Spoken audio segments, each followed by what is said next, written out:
Olá amigos, eu sou o Gilmar e este aqui é o seu canal Na Linha de Contato. Seja bem-vindo e a gente convida você que está nos assistindo, a gente te convida a se inscrever aqui no nosso canal, curtir, comentar e compartilhar nossos vídeos e pode acreditar, com isso você estará nos ajudando muito. E aquele amigo que puder e quiser nos ajudar a manter o canal pode fazer sua contribuição pelo Valeu ou pelo Pix, cuja chave a gente deixa na descrição deste vídeo. Bem amigos, hoje dia 8 de julho de 2024, acordamos recebendo informações de que levas de mísseis guiados foram lançados em direção à cidade de Kiev. Diversas imagens publicadas nas redes sociais mostram várias explosões com grandes colunas de fumaça sobre a cidade, com componentes de pelo menos um sistema Patriot tendo sido atingido nas proximidades do aeroporto lá de Kiev. Essas são as informações que recebemos logo pela manhã. Até o momento, temos informações de que nesta leva de mísseis lançadas sobre Kiev, sobre várias regiões do país, mas também principalmente sobre Kiev, os russos usaram mísseis de cruzeiro KH-101 lançados a partir de bombardeiros estratégicos Tu-95, o míssil KH-22 ou KH-32, lançados a partir de bombardeiros estratégicos Tu-22M3M e mísseis balísticos hipersônicos Kinzhal, lançados a partir dos caças MiG-31. Lembrando aos amigos que há alguns meses autoridades ucranianas informaram que o KH-22 ou KH-32 era dificílimo de ser interceptado pelos sistemas de defesa antiaéreas daquele país. E lembrando também que o KH-32 é uma evolução do KH-22 com um maior alcance e resistência a contramedidas, que entrou em serviço em 2016. Ele usa a mesma estrutura do KH-22. Portanto, esse desenvolvimento aí feito a partir do KH-22, denominado KH-32, é uma munição relativamente nova. Se engana quem pensa que é uma munição antiga, da época da União Soviética. O KH-22, sim, é um míssil desenvolvido lá no passado, na época da União Soviética. Mas o KH-32, a sua evolução, é um míssil novo. Esses dois mísseis podem ser lançados em modo de baixa ou de alta altitude. No modo aí de alta altitude, ele sobe a até 22 mil metros e em seguida mergulha sobre o alvo com uma velocidade final de cerca de Mach 4.6, ou seja, pouco mais de 4 vezes e meia a velocidade do som. Já no modo de baixa altitude, ele viaja como um míssil de cruzeiro, um míssil tradicional, e ao se aproximar do alvo, ele sobe a até aproximadamente 12 mil metros e ao se aproximar dele, do alvo, do seu alvo, ele mergulha com uma velocidade final de Mach 3.5, ou seja, de 3 vezes a velocidade do som. Então, quando lançado no modo de baixa altitude, ele tem um procedimento de voo parecido com o míssil de cruzeiro. Ele é um míssil de cruzeiro e ao se aproximar do seu alvo, das coordenadas do seu alvo, ele sobe até 12 mil metros e mergulha sobre o seu alvo.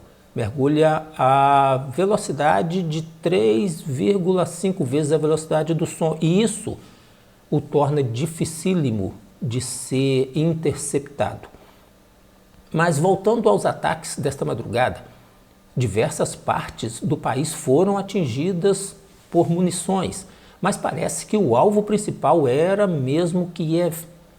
O Ministério da Defesa da Rússia emitiu um comunicado onde disse o seguinte: esta manhã, em resposta às tentativas do regime de Kiev de danificar objetos da infraestrutura energética da economia russa, as Forças Armadas da Federação Russa desferiu um ataque coletivo com armas de precisão de longo alcance contra objetos da infraestrutura militar industrial ucraniana e bases de aviação da Força Aérea daquele país.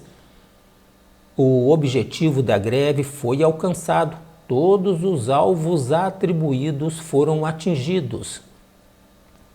O comunicado segue dizendo que as declarações do regime de Kiev sobre ataque deliberado de mísseis lançados contra instalações civis pelas Forças Armadas da Federação Russa são falsas. Numerosas fotos e imagens públicas de Kiev confirmam claramente que a destruição do alvo civil foi causada por um míssil de defesa aérea ucraniano, lançado por um sistema de mísseis antiaéreo instalado naquela cidade. E segue dizendo que notamos que esse tipo de histeria por parte de Kiev vem acontecendo durante anos, sempre na véspera de reuniões dos seus parceiros, dos seus patronos da OTAN. E o comunicado conclui dizendo que o objetivo de tais provocações é garantir mais financiamento para Kiev e a continuação da guerra. Segundo algumas informações de mídias alternativas, os fragmentos na forma de pequenos cubos de aço que os ucranianos encontraram próximos a um hospital e alegam ter sido de um míssil de cruzeiro lançado pelos russos em direção a um hospital infantil de Kiev, são componentes de mísseis da defesa aérea ucraniana do modelo Buk.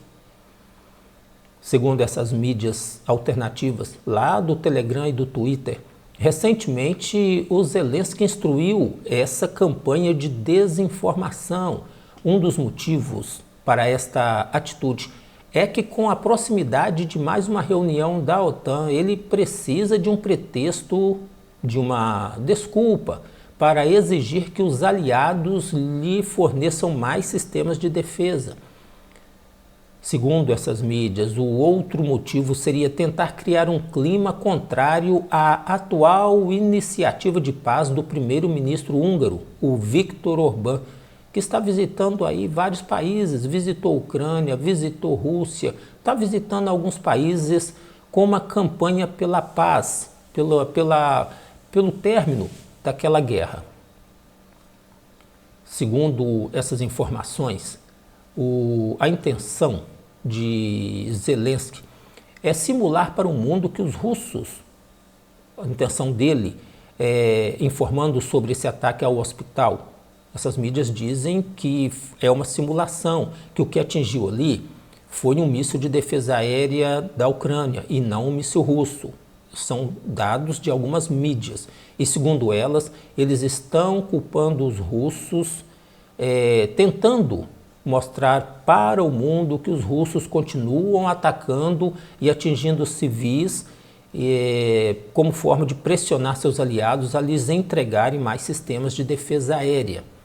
De qualquer forma, essa questão aí desse míssil, ela não está totalmente esclarecida e provavelmente nunca será, porque os dois lados vão continuar defendendo suas posições. Todas as possibilidades estão e acredito continuarão sobre a mesa. Dificilmente um dos lados admitirá que houve um erro de sua parte. As imagens às quais a gente teve acesso não permitem uma avaliação 100% conclusiva, mas quando se vê o vídeo, parece mesmo que é um KH-101 que caiu naquele local. Mas a gente não pode descartar de forma alguma a possibilidade de montagens. Não pode descartar a possibilidade de montagens. E Como eu disse, as imagens não são 100% conclusivas.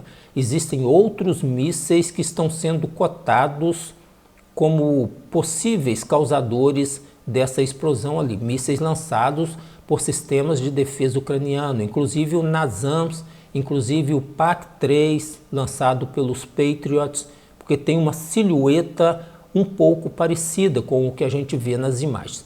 Mas isso a gente aguarda mais informações se surgirem, para que a gente possa ter uma ideia do que pode ter acontecido.